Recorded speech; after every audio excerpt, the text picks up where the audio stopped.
নিরাপদ খাদ্যের গুরুত্বকে রাজনৈতিক দলগুলোর নির্বাচনী ইশতেহারে অন্তর্ভুক্ত করার দাবি জানিয়েছে ভোক্তাদের স্বার্থে কাজ করা সংগঠন consumer association of Bangladesh cab.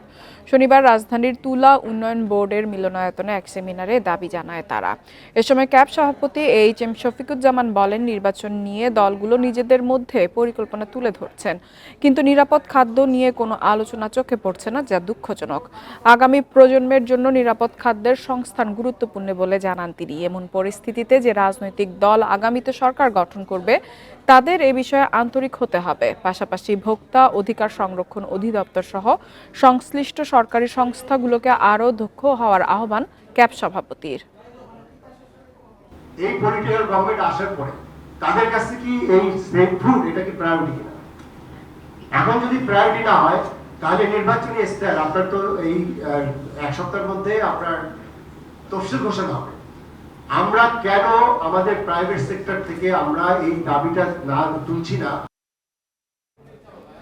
সার্বিক বাজার পরিস্থিতি নিয়ে আলোচনা করতে আমাদের সাথে যুক্ত হয়েছেন ক্যাবের সভাপতি এইচ.এম. শফিকুজ্জামান। শফিকুজ্জামান, আপনাকে স্বাগত জানাচ্ছি অর্থনীতি সারাদিনে। আপনার কাছে শুরুতে জানতে চাইব, বাংলাদেশ ব্যাংকের গভর্নরের আশা রয়েছে ডিসেম্বর শেষে মূল্যস্ফীতি 5% নেমে আসবে। বর্তমান যে বাজার পরিস্থিতি রয়েছে তাতে করে আপনার কি মনে হয় এই লক্ষ্য অর্জন করা আসলে কতটা সম্ভব হবে? মূল্যস্ফীতির একটি প্রধান ইন্ডিকেটর হলো আমাদের দ্রব্যমূল্য, এবং সেখানে আমরা যেটা দেখছি, যেটি আমাদের ডাবল ডিজিট থেকে ইতিমধ্যে কিন্তু মূল্যস্ফীতি আমাদের 8% কাছে চলে আসছে, অনেকটা নিম্নমুখী।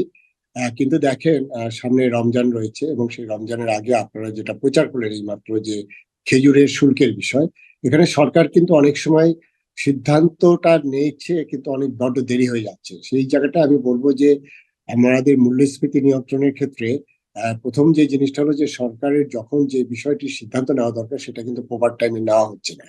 ফলে যেটা হচ্ছে যে যখন ড্যামেজ হয়ে যাচ্ছে, ড্যামেজ হয়ে যাওয়ার পরে কিন্তু আপনার বাজারটা কিন্তু ধরে রাখা যাচ্ছে না।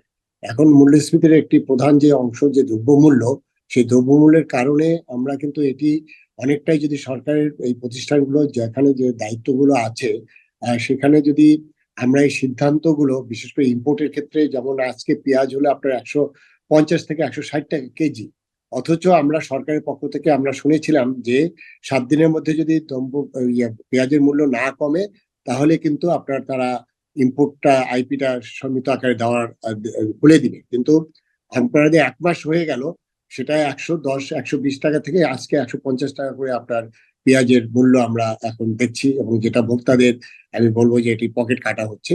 সেই জায়গায় আমি যেটা মনে করি যে বিশেষ করে খেজুরের ক্ষেত্রে, সামনে রমজান আছে, আমার মনে আছে আমি যখন ভোক্তা অধিদপ্তরের ডিজি ছিলাম, গত 2 বছর আগে খেজুরের অত্যাধিক মূল্য ছিল, সেটি হলো যে ডিউটির জন্য, যেটি বিলাস পণ্য হিসেবে এখানে ইম্পোর্টের ক্ষেত্রে যে সিডি, ভ্যাট এবং আপনার এসডি সাপ্লিমেন্টারি ডিউটি আরোপ করা ছিল, সেই ডিউটিটা কমানো হয়েছিল ঠিক জাস্ট রমজানের 7 দিন আগে। তাহলে কিন্তু এটা আমাদের মধ্যপ্রাচ্য থেকে খেজুরটা ইম্পোর্ট হয়, সেটা কিন্তু আপনার আসবে না। এক, দ্বিতীয় যে জিনিসটা আসতে সময় লাগে, এখন এইখানে যেটা রিকমেন্ড করা হয়েছে সামনে রমজান, তার আগে আমাদের এলসিতে কিন্তু বাংলাদেশ ব্যাংক যেটা মেজার নিয়েছে, বিশেষ করে আমাদের ডলারের সংকট নাই, আমাদের মানে রিজার্ভ সন্তোষজনক, এবং সেখানে আমাদের খাদ্যের যে পণ্য আমদানির ক্ষেত্রে যে এলসির জন্য পর্যাপ্ত ডলার আছে, এলসি খুলতে সমস্যা নেই। বাট সেই এলসিটা খুলে আমাদের যদি যেটা আছে সিডি, ভ্যাট বা এনবিআর এর যে অ্যাক্টিভিটিস, সেখানে যদি আমি মনে করি যে না, এই পণ্যটা যেটা রমজানে সাধারণ মানুষ যেটা রোজা খোলার জন্য আমাদের ইফতার করার সময় প্রথমে যে খেজুরটা খাবে, সেটা যদি আপনার সাধারণ মানুষের আওতার বাইরে থাকে, তাহলে তো এটি আমাদের বলতে যে সরকারের সিদ্ধান্তহীনতার বিষয়টি আর একটু নজর দেওয়া জামান, দরকার। আপনি রমজানের কথা বলছিলেন বারবার, আপনার কাছে আমি জানতে চাইবো, পেঁয়াজের দাম বাড়তি, খেজুরের এখনো শুল্ক কমানো হয়নি। সবসময় আমরা দেখি রোজা আসলে কিন্তু বাজারে সবকিছুর অনেক বেশি দাম বেড়ে যায় এবং পরিস্থিতি খুব একটা নিয়ন্ত্রণে থাকে না। তো সামনের রমজানে কি হবে বলে আপনি আশা করছেন? প্রথমত, যেটুকু আমাদের কাছে তথ্য আমি যেগুলো পেয়েছি সরকারি দপ্তর থেকে, সেটি হলো যে রমজানের আগে বেশ কিছু পণ্যের যে মজুদ কিন্তু করা আছে যথেষ্ট। যেমন ছোলার ক্ষেত্রে আপনার প্রচুর মজুদ আছে বা আছে, কিন্তু খেজুরের ক্ষেত্রে যেটি আছে, খেজুরটা এখন যেটা ইম্পোর্ট হয়ে আসবে, বিশেষ করে পোর্টে আপনাদের রিপোর্টে যেটা দেখলাম, সেখানে এই ডিউটিটা আমার মনে হয় যে এই সপ্তাহের মধ্যেই সেটি কমানো দরকার। না হলে কিন্তু আপনার খেজুর কিন্তু এখন আমাদের বাজারে যেটা আছে 250 থেকে 300 টাকা সাধারণ মানের খেজুর, আমাদের মানে 8,000 টাকা কেজি খেজুর আছে, আমি সেটা কথা বলছি না। যেটা আসলে সাধারণ মানুষ যেটা খায় সেটা হলো আপনার 250 থেকে 300 টাকা কেজি, এবং সেটি যদি আপনার এখন যদি ডিউটিটা যদি অ্যাডজাস্ট না করা হয় তাহলে কিন্তু এটি আপনার অবশ্যই অস্থিরতা থাকবে বলে আমি মনে করি।